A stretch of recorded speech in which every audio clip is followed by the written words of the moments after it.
अजीज दोस्तों नमस्कार। अजीज दोस्तों, काफ़ी अरसे से काफ़ी दोस्त शिकायत कर रहे हैं कि मेरी वीडियोस ऑटोमेटिकली इंग्लिश में आ जाती है, ऑटो डब हो जाती है। तो मैंने बड़ी कोशिश की है हमारी तरफ से फिक्स करने की, कई बार कोशिश की, लेकिन मसला ये है कि ये आपके यूट्यूब की सेटिंग में आप जाएंगे ना, तो वहाँ पे ऑडियो जो होगी उसमें ऑप्शंस होते हैं, उसमें आप ओरिजिनल ऑप्शन को रखें तो मेरा ख्याल है मसला हल हो जाएगा। द प्रॉब्लम आपके YouTube की सेटिंग में है, जहाँ तक मैं समझ सका हूँ। मैंने बड़ी कोशिश की है, टेक्नीशियंस के ज़रिए भी कोशिश की है कि किसी तरह सॉल्व हो जाए। हम जब यहाँ पे, जैसे मैंने अपने बेटे को कहा कि तुम अपने चैनल से देखो मेरे को, तो वो उसने मेरी वीडियो लगाई, तो हमें तो ओरिजिनल में ही आती है, लेकिन आपको ये अपनी सेटिंग में देखना होगा। या अगर कोई एक्सपर्ट है, टेक्निकल एक्सपर्ट, तो वो हमें एडवाइस करे कि इसका क्या करना है। अजीज़ दोस्तों, अफ़गानिस्तान और पाकिस्तान में झड़पें फिर शुरू हो गई हैं। पाकिस्तान अपनी एयरफोर्स का भरपूर इस्तेमाल कर रहा है, जबकि पता है कि अफ़गानिस्तान के पास एयरफोर्स नहीं है। सिचुएशन ये है कि अफ़गानिस्तान और पाकिस्तान की अगर एयरफोर्स को कंपेयर करें ना, तो पाकिस्तान के पास 1434 जेट हैं, फाइटर जेट्स। अफ़गानिस्तान के पास 17 हैं, वो भी अमेरिका के छोड़े हुए, जिनकी कोई हैसियत नहीं। कि अफ़गानिस्तान को पता है कि वो अगर अपने जेट के ज़रिए पाकिस्तान को कुछ करेगा तो पाकिस्तान के मिसाइल उन जेट को उड़ा देंगे कि वो टेक्निकली इतने हाई लेवल के नहीं हैं। फाइटर एयरक्राफ्ट पाकिस्तान के पास 387 हैं, अफ़गानिस्तान के पास एक भी नहीं है। अटैक एयरक्राफ्ट पाकिस्तान के पास 90 हैं, अफ़गानिस्तान के पास यानी कुछ भी नहीं है। अफ़गानिस्तान के पास ट्रेनर एयरक्राफ्ट 60 ट्रांसपोर्ट एयरक्राफ्ट हैं, पाकिस्तान के पास कई हैं। हेलीकॉप्टर पाकिस्तान के पास 352 हैं, अफ़गानिस्तान के पास 11 हैं। तो ऑब्वियसली मैं पहले भी बताता रहा हूँ कि कन्वेंशनल वार में पाकिस्तान अफ़गानिस्तान का कोई मुकाबला नहीं है। अजीज़ दोस्तों, यहाँ पे एक छोटी सी वीडियो में दिखाना चाहूँगा, 1 मिनट की। हमारे current defence minister Khawaja Asif, जिन्होंने मुशर्रफ के दौर में पार्लियामेंट में पाकिस्तान आर्मी के कपड़े उतारे थे, आज वो पाकिस्तान आर्मी के चीफ बने हुए। हालांकि चीफ तो नहीं है, चपड़ासी ही है, उनकी हैसियत नहीं है। उनके बॉस शहबाज शरीफ जो कि प्राइम मिनिस्टर हैं, वो एक चपड़ासी हैं आसिम मुनीर के, तो इनकी तो कोई औकात नहीं। लेकिन उन्होंने सच बोल दिया था, आज बेगैरती से इसी पाक फौज को सलाम कर रहे हैं। 200 साल से कब्रों की कमाई खा रहा है। 200 साल से शाह महमूद कुरैशी और उसके आबाओ अजदाद सारे इनके बड़े की दस्तार बंदी जो है गोरे डीसी पे की थी, मुल्तान गोरे ने की थी। और जिस कब्र की कमाई खा रहे हैं, उस कब्र में जो बंदा लेटा हुआ है, जो बुजुर्ग लेटा हुआ है, उससे इनकी रिश्तेदारी भी देनी है, नजायज कब्र का। सुबह पैसे गुराई करते हैं और शाम को दोनों भाई जो है गले के ऊपर लड़ते हैं कि गले में पैसे कितने हैं। सर, ऐसे लोग जब ताना दें मियां नवाज शरीफ को, तो इनको शर्म तो नहीं आती, हमें शर्म आती। अपना माजी तो देखो, कभी एक किले नाल तुसी बजे रहे हो। पगड़ी पहन के बरूपीए बन के नारा गौसिया लगा रहे होते हैं, और यूं तलियां दोवें रख के 5-5 लाख रुपए वसूल कर रहे होंगे। अजीज दोस्तों, आमिर खान मुत्तकी अफ़गानिस्तान के फॉरेन मिनिस्टर ने कहा है कि अफ़गानिस्तान के 5 पड़ोसी हैं, ईरान, उज़्बेकिस्तान, तुर्कमेनिस्तान, ताजिकिस्तान और चाइना। पाकिस्तान के अलावा ये 5 हमारे पड़ोसी हैं। वो अफ़गानिस्तान से प्यार करते हैं, वो अफ़गानिस्तान के साथ दोस्ती रखते हैं। तो क्या वजह है कि एक पाकिस्तान को अफ़गानिस्तान से मसला है? पाकिस्तान की डिज़ाइंस मैंने कल की भी वीडियो में बताई थी, जो वाखान कॉरिडोर के हवाले से और दूसरी चीज़ें हैं। तो मुत्तकी साहब बिल्कुल सही कह रहे हैं कि पाकिस्तान के 3 डायरेक्ट पड़ोसी हैं, अफ़गानिस्तान, इंडिया और ईरान, और तीनों से इसी साल में पाकिस्तान ने लिमिटेड वॉर्स की हैं। तो क्या वजह है कि पाकिस्तान का कोई भी पड़ोसी पाकिस्तान को पसंद नहीं करता? पाकिस्तान की एक्टिविटीज़ जो कि टेररिज्म पे मबनी हैं, ان کے خلاف ناراض ہے، جبکہ افغانستان جہاں پہ ایک اسلامک ایکسٹریمسٹ گورنمنٹ ہے ان سے کسی کو مسئلہ نہیں ہے۔ تو عزیز دوستوں، بات تو صحیح ہے متقی صاحب کی۔ پاکستان کی ایک تو وہ ڈیزائن میں نے آپ کو بتائی تھی واخان بارڈر کی، ایک یہ ہے جو پاکستانی اس وقت سوشل میڈیا پہ بڑھ چڑھ کے اس کا پرچار کر رہے ہیں کہ ہم ڈیورن لائن کو پش کر رہے ہیں، یعنی افغانستان کے علاقے فتح کر رہے ہیں۔ پنجابیوں کے شاونسٹ جو لکھاری ہیں نا، خاص طور پہ جو گھٹیا قسم کے ذہنیت والے، جو گھٹیا نہیں کہوں گا، یہ مسلمان پنجابی جو ہیں نا، جو کنورٹڈ پنجابی، وہ پنجابیت سے دور چلے گئے، کیونکہ پنجابی کبھی ہپوکریٹ نہیں رہا۔ ہندو سکھ پنجابیوں کو میں نے کبھی ہپوکریٹ نہیں دیکھا، لیکن یہ جو مسلمان کنورٹ ہو جاتے ہیں نا، ان کے اندر یہ بیماریاں آ جاتی ہیں۔ تو ان میں سے ایک رضی دادا ہے، وہ کہہ رہا ہے کہ جتنے علاقے افغانستان کے فتح کیے ہیں وہ پاکستان کے نقشے میں شامل کیے جائیں اور ان کو واپس کرنے کی ضرورت نہیں۔ تو یہ جو آپ نقشہ دیکھ رہے ہیں، یہ ایک ڈیزائن ہے پاکستان کی طرف سے کہ ڈیورن لائن کو پش کر کے تھوڑے اور ایریا فتح کریں، اور اس میں آپ نارتھ کی سائڈ پہ دیکھیں کہ واخان بارڈر پورا لے رہے ہیں، واخان کوریڈور۔ تو یہ ان کی ذہنیت ہے، ان کی اوقات نہیں ہے۔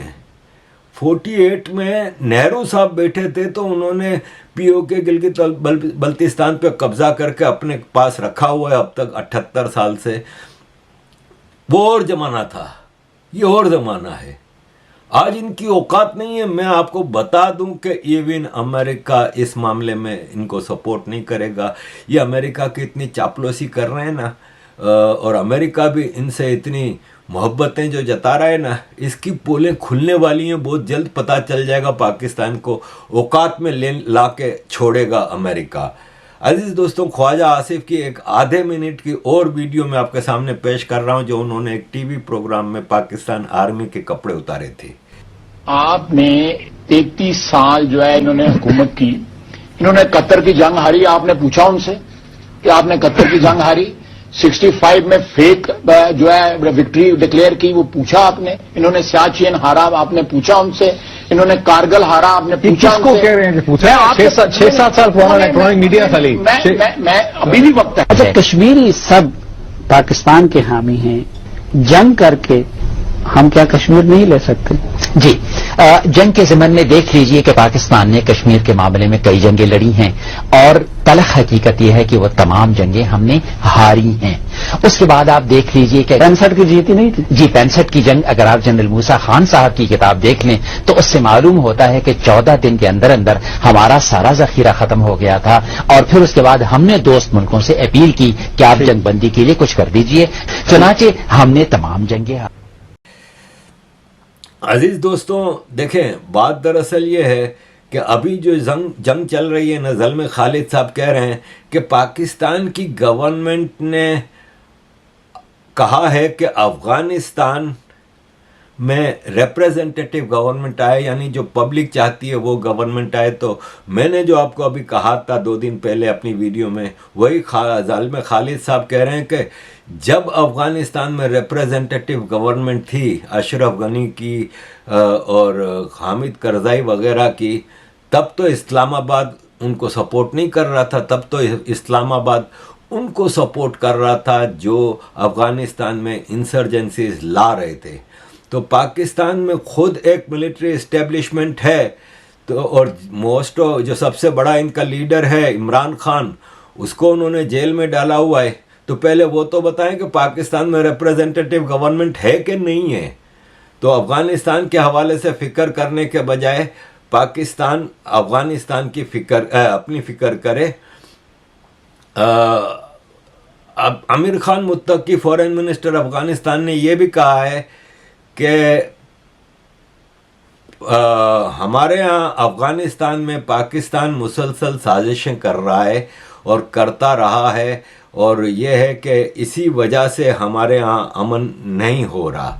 عزیز دوستوں، جنگ واپس جو شروع ہوئی تھی، اس میں پاکستان نے ایئر فورس کا بھرپور استعمال کیا، اور پاکستانی بدبودار لکھاری یہ کہہ رہے ہیں کہ پاکستان ایئر فورس نے کابل پہ حملہ کر کے تباہی مچا دی، جبکہ افغان انفارمیشن منسٹر मुल्ला ज़बीउल्लाह ने कहा है कि जो काबुल में हुआ है वो ऑयल टैंकर फट गया था जिसकी वजह से आग फैल गई थी। कोई फिक्र की बात नहीं है, काबुल में सिर्फ एक ऑयल टैंकर फटा है।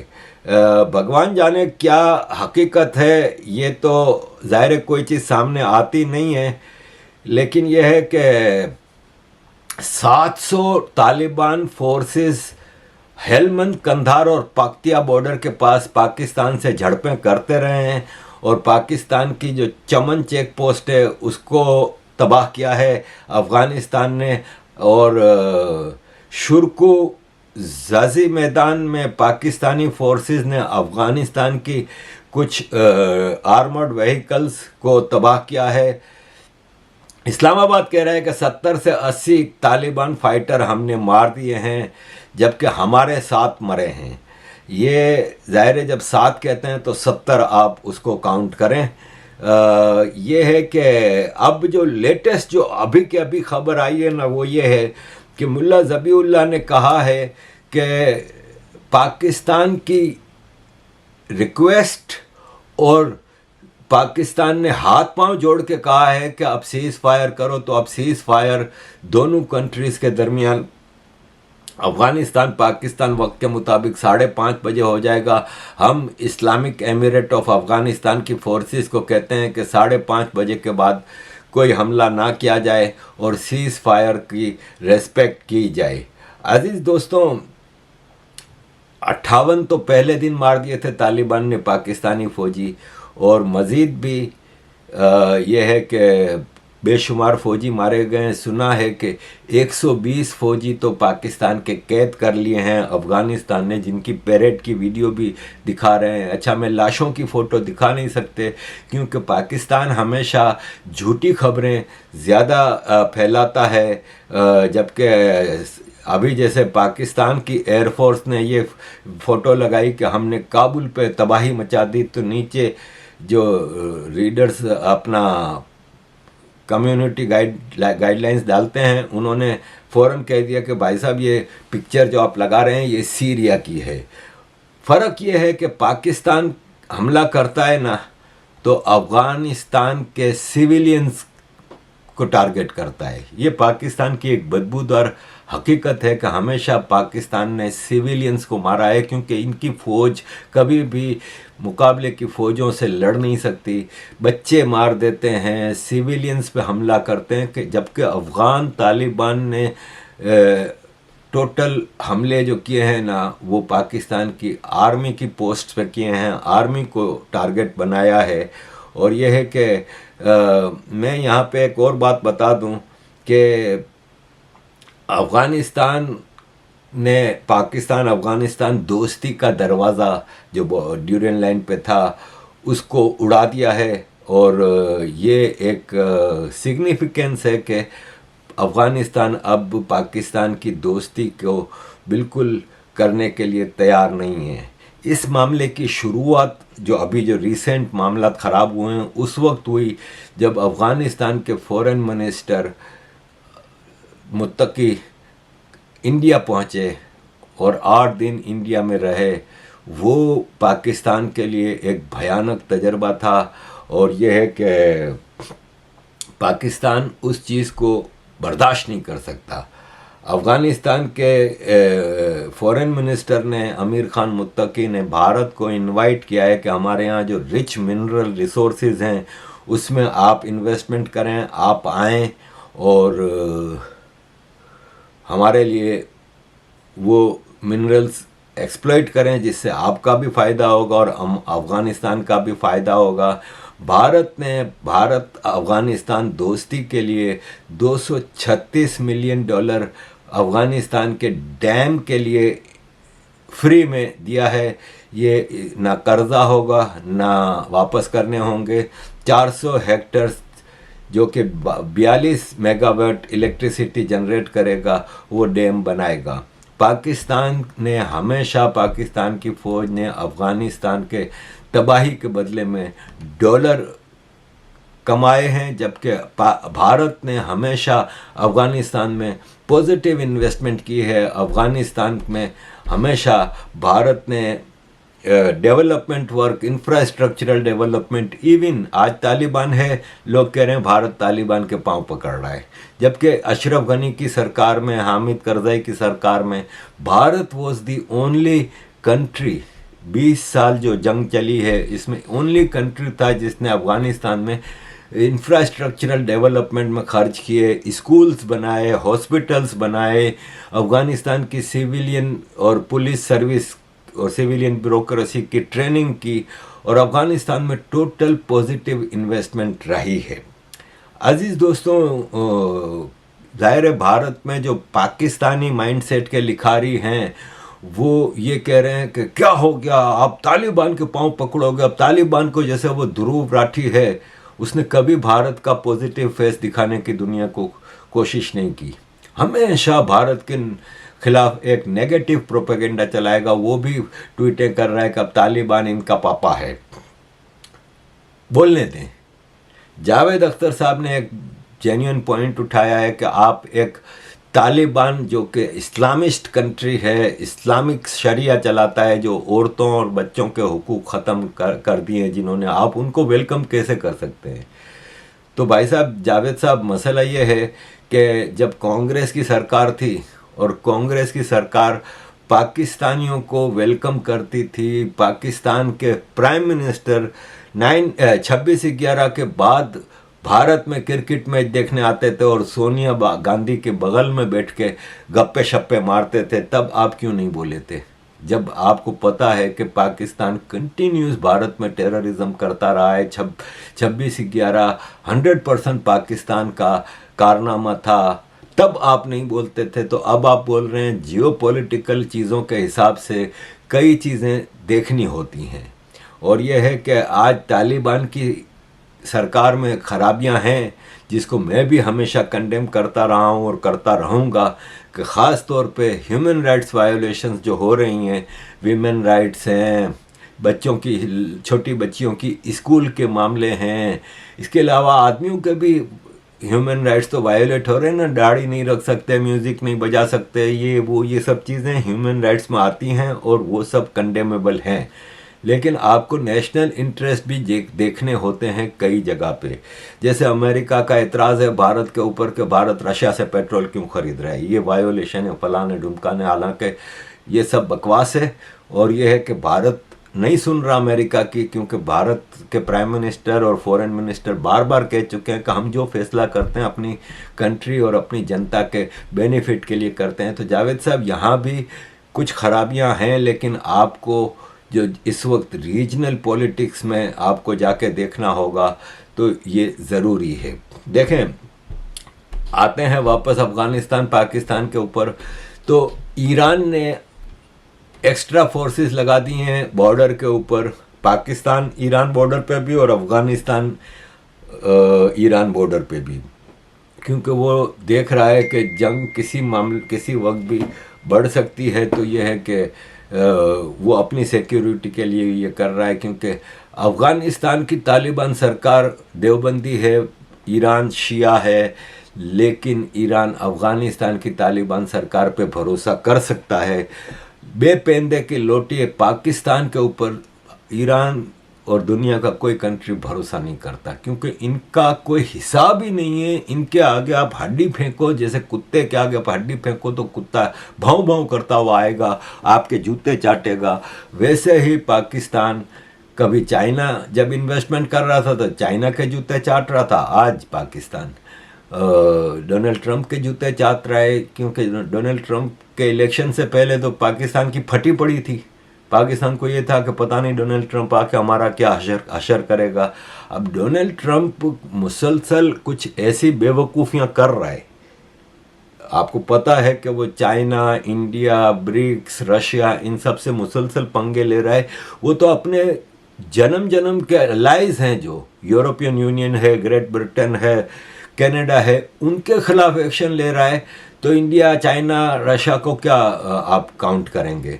तो पाकिस्तान को भी अच्छी तरह पता है कि वो यूज़ हो रहा है, लेकिन पाकिस्तान की जो लीडरशिप होती है ना, मिलिट्री एंड पॉलिटिकल, वो टेम्पररी पर्सनल फ़ायदे देखती है। आसिम मुनीर को पता है कि मैंने कौन सा सारी ज़िंदगी فیلڈ مارشل بن کے رہنا ہے. جتنا ہوں کما سکتے ہو اتنا کماؤ. یہی سارے جنرل سوچ رہے ہیں, یہی نون لیگ پیپلز پارٹی اور ان کے پولیٹیشینز سوچ رہے ہیں. اب پولیٹکس کی بات آئی ہے جہاں تک, تو یہ ہے کہ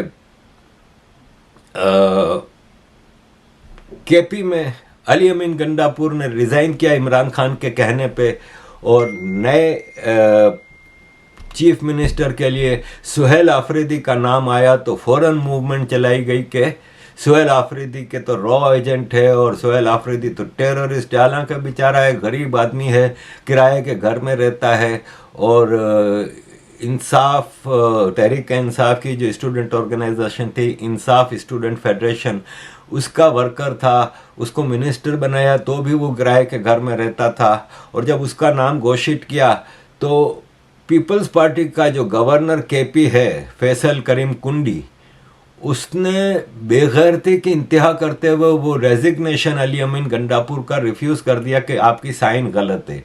علی امین گنڈاپور میں 50 خرابیاں صحیح, لیکن اس بات پہ میں اس کو اپریشیٹ کروں گا کہ اس نے فوراً ٹویٹ کر دی کہ بھائی صاحب میں نے ہی ریزائن کیا ہے.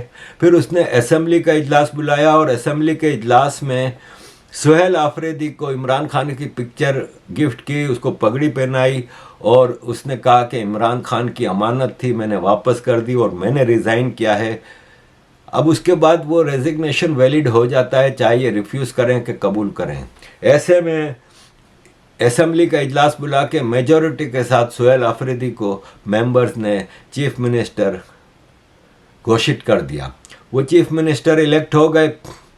پھر ہائی کورٹ میں, پشاور ہائی کورٹ میں پی ٹی آئی نے پٹیشن ڈالی کہ ہمارے نئے چیف منسٹر کا فوراً اوتھ لیا جائے. تو اسی فیصل کریم کنڈی کو, جو گورنر کے پی ہے پیپلز پارٹی کا, اس کو پشاور ہائی کورٹ نے آرڈر کیا کہ تم اوتھ لو. تو پھر اس نے اوتھ لیا, اور اب سہیل آفریدی نیا چیف منسٹر کے پی ہے, جس نے اعلان کر دیا ہے کہ ہم کے پی میں کوئی ملٹری آپریشن نہیں ہونے دیں گے. ٹی ٹی پی کو فائدہ ہوگا کیونکہ سہیل آفریدی فاٹا سے ہے. فاٹا جو کہ ٹی ٹی پی کا گھر ہے اور پاکستان کی آرمی کے لیے مشکل بنا ہوا ہے. ایسے میں مولانا فضل الرحمان جے یو آئی کے, وہ تو ننگے ہیں ہی لیکن اور ننگے ہو گئے. انہوں نے کورٹ میں جا کے پٹیشن کی کہ یہ نیا چیف منسٹر کا الیکشن آپ انویلڈ ڈکلیئر کریں کیونکہ یہ غلط طریقے سے الیکٹ ہوا ہے. کیونکہ مولانا فضل الرحمان جیسے ہی علی امین گنڈاپور کے ریزگنیشن کی خبر آئی فوراً ہارس ٹریڈنگ پہ لگ گئے, اور پی ٹی آئی کے ممبرز کو لالچیں دینے لگے کہ میرے بھائی کو چیف منسٹر بنا دو. تو مولانا فضل الرحمان کا بھائی, اس کا بیٹا, خاندان کو ہمیشہ آگے رکھا ہے. پہلے بھی جب بھی سرکاروں میں رہے ہیں تو ان کے بھائی اور یہ خود منسٹر اور کشمیر کمیٹی کے چیئرمین بنتے رہے ہیں, اور ابھی انہوں نے واپس پوری کوشش کی کہ ان کا بھائی چیف منسٹر بن جائے, لیکن ان کو منہ کی کھانی پڑی. اور آخری خبریں آنے تک یہی خبر ہے کہ مولانا فضل الرحمان کی پٹیشن کورٹ میں فیل ہو جائے گی. آخر میں آپ کے سامنے رکھوں گا عزیز دوستوں کہ ملالہ یوسفزئی وہ بھی فاٹا کی ہے, امریکہ کی ڈارلنگ, انٹرنیشنل لیفٹ کے ایکو سسٹم کی ڈارلنگ. میں نے آپ کو بتایا تھا کہ غزہ کے اس پہ یہ گریٹا کی طرح آگے نہیں بڑھی کیونکہ یہ بڑی فائدے دیکھتی ہے. ابھی اس نے جنگ نیوز کو انٹرویو دیتے ہوئے کہا کہ میں اپنے آکسفورڈ یونیورسٹی کے دوستوں کے ساتھ جب میں نے گانجا کا نشہ کیا نا تو میں لندن سے سوات پہنچ گئی, اور اس نشے میں میری یہ حالت ہو گئی تھی کہ میں اپنے آپ کو سوات میں دیکھنے لگی کہ طالبان مجھے گولیاں مار رہے ہیں اور یہ اور وہ. پھر مجھے میرے دوست کمرے میں لے گئے جہاں پہ میں نے الٹیاں کیں اور کچھ بہتری ہوئی. پھر میں نے کہا مجھے ہاسپٹل لے جاؤ, تو دوستوں نے کہا کہ ابھی اگر ہاسپٹل لے جائیں گے تو تمہارا بلڈ ٹیسٹ ہوگا اور اس میں گانجا نکل آئے گا تو تم ڈرگس ایڈکٹ پاؤ گی. یہ ہے ان کی اوقات. یہ سوات میں لڑکیوں کی ایجوکیشن کے نام پہ اس نے اور اس کے باپ نے ملینز آف ڈالر کمائے, نیشنلٹیاں کمائیں, دنیا بھر کی یونیورسٹیوں سے آنری ڈگریاں ملیں, اور یہ ہالی ووڈ میں فلمیں بنا رہی ہے, اور نشے کر رہی ہے. یہ ہے، دیکھ لیں امریکہ کی ڈیپ اسٹیٹ اور انٹرنیشنل ایکو سسٹم کے جو آرگنز ہوتے ہیں نا، وہ اسی طرح کے ہوتے ہیں. عزیز دوستوں، thank you very much for all your support. Kindly keep supporting.